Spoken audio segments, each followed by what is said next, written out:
Song कहता है कि वुयुलिन की तबीयत ठीक नहीं है, इसलिए वो ड्रिंक नहीं कर सकती, उसके बदले में मैं ड्रिंक करता हूँ। तो सॉन्गवी कहता है कि तुम क्यों तकलीफ उठा रहे हो, मैं उसका हस्बैंड हूँ, तो उसके बदले में मैं ड्रिंक करूँगा।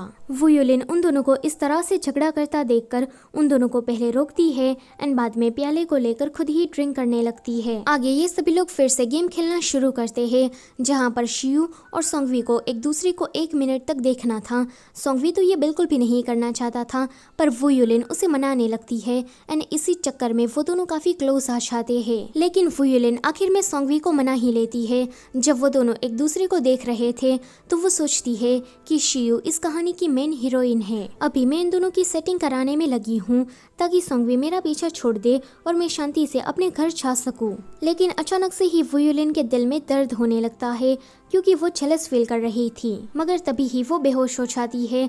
अगले सीन में चबू से होश आता है तो उसके सामने सॉन्गवी था। वो उसे कहती है कि तुम मेरी इतनी ज्यादा परवाह मत करो क्योंकि तुम्हारा रियल मैच तो शियू है। मगर तभी ही उसे होश आता है। वो देखती है कि ये सॉन्गवी नहीं बल्कि लुलू है। लुलू उसे कहती है कि जब आप बेहोश हो गई तब सिटी लॉर्ड आपको उठाकर यहाँ लेकर आए, लेकिन आप नींद में बड़बड़ा रही थी कि मुझे तुमसे डिवोर्स चाहिए ताकि तुम शियू के साथ हो सको। ये सुनकर सिटी लॉर्ड को आप पर इतना गुस्सा आया कि वो यहाँ से चले गए। वुयुलिन कहती है कि मैं हर बार इस तरह की गड़बड़ क्यों कर देती हूँ।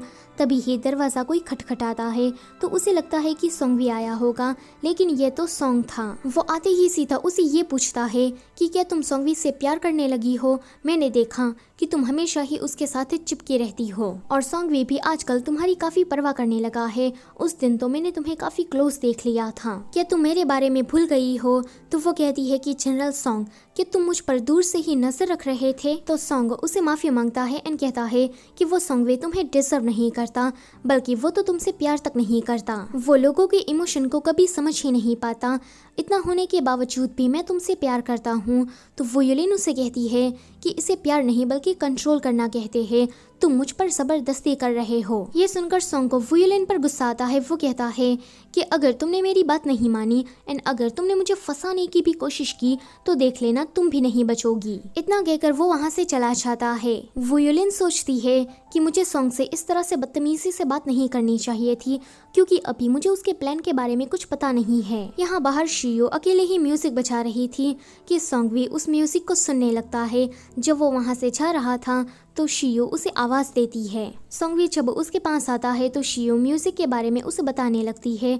तो सॉन्गवी कहता है कि लगता है कि तुम्हें म्यूजिक बहुत ही ज्यादा पसंद है। फिर वो उसे कहता है कि तुम तो एक नोबल फैमिली से बिलोंग करती हो, फिर तुम कोठी जैसी जगह पर काम क्यों करने लगी? शियो उसे कहती है कि मेरे डैड को झूठे केस में फंसाया गया, मेरी पूरी फैमिली खत्म हो गई थी। मुझे म्यूजिक और डांसिंग आता था, इसलिए मैं कोठे में काम करने के लिए चली गई ताकि खुद के लिए कुछ पैसे कमाकर सरवाइव कर सकूं। सॉन्गवी को शियू का ये हिम्मत भरा फैसला बहुत ही ज्यादा पसंद आता है। वो उसे कहता है कि अगर आगे चलकर तुम्हें किसी भी चीज की जरूरत हो तो मैं तुम्हारी मदद करूंगा। वुयुलिन रात में कुएं की तरफ जा रही थी कि उसकी नजर इन दोनों पर पड़ती है। उसे थोड़ा बुरा लगता है पर फिर सोचती है कि ये तो कहानी की हीरो और हीरोइन है और मैं तो एक विलन हूँ, तो मुझे इन दोनों के बारे में इतना नहीं सोचना चाहिए और जल्द से जल्द यहाँ से निकलना चाहिए। इतना सोचकर वो रस्सी के जरिए कुएं के अंदर कूद जाती है। वहाँ पर वो मंकी के स्कल को देखकर डर रही थी, पर फिर उसे अपने थैले के अंदर रखकर सोचती है कि मैं इसे कहीं अच्छी सी जगह पर दफना दूंगी। वो जैसे ही एंट्रेंस के ताले को खोलती है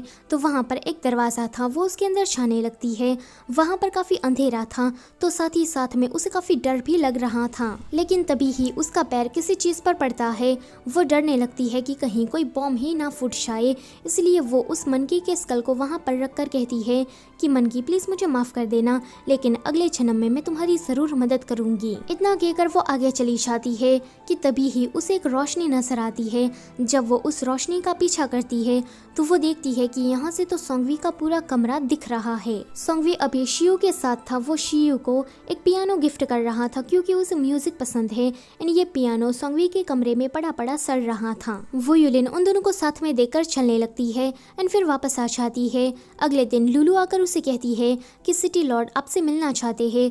तो वो कहती है कि शियू से क्या मन नहीं भरा जो कि मुझसे मिलने आया है, जाओ उसे कह दो कि मुझे उससे नहीं मिलना है। लेकिन तभी ही वहाँ पर सोंगवी आ जाता है। तो वो बीमार होने का नाटक करने लगती है एंड कहती है कि देखो ना, शियू हमारी गेस्ट है तो मुझे उसकी खातिरदारी करनी पड़ेगी, पर मैं तो बीमार पड़ गई। सोंगवी कहता है कि तुम उसकी चिंता मत करो, मैंने उसे संभाल लिया है। ये सुनकर वू युलिन को गुस्सा आने लगता है। सोंगवी भी यह बात नोटिस करके उसे किस करने लगता है ताकि वो उसके गुस्से को शांत करा सके। पहले तो वू युलिन उसे मना नहीं करती, पर फिर जब उसे होश आता है तो वो उसे दूर धक्का दे देती है। आगे सोंगवी उसके लिए एक बुके भेजता है जिसको देखकर वो काफी ज्यादा स्माइल कर रही थी। तो लुलू उसे कहती है कि लगता है कि आप भी सिटी लॉर्ड को पसंद करने लगी है। आज रात सिटी लॉर्ड ने आपको मिलने के लिए बुलाया है। तो वो कहती है कि मुझे नहीं जाना। लेकिन रात होते ही वो उसी जगह पर पहुंच जाती है जहां पर सोंगवी ने उसे बुलाया था। वहां पर काफी अच्छी डेकोरेशन हुई थी। सोंगवी उसे गिफ्ट में डॉल देता है जो कि वू युलिन को काफी ज्यादा पसंद आती है। सोंगवी उसे कहता है कि ये दोनों ही तुम्हारी तरह दिखती है, तो क्या इन दोनों में से मुझे एक मिल सकती है। वो कहती है कि हाँ क्यों नहीं, मैं ये रोती हुई डॉल अपने पास रखती हूँ और तुम ये हंसती हुई डॉल ले लो। तो वो कहता है कि नहीं, मुझे तो वो रोती हुई डॉल ही चाहिए क्योंकि मैं तुम्हारे बुरे वक्त में भी तुम्हारे साथ रहना चाहता हूँ। ये सुनकर तो वू युलिन उसकी तरफ और भी ज्यादा पिघलने लगती है। जब वो खुशी खुशी उस डॉल को लेकर वापस आ रही थी कि उसके सामने सॉन्ग आ जाता है। इसी के साथ ये वाला पार्ट होता है यहीं पर ही ख़त्म। वीडियो अच्छी लगी है तो उसे लाइक करो और चैनल पर पहली बार आए हो तो उसे सब्सक्राइब भी करते जाओ। Thank you for watching.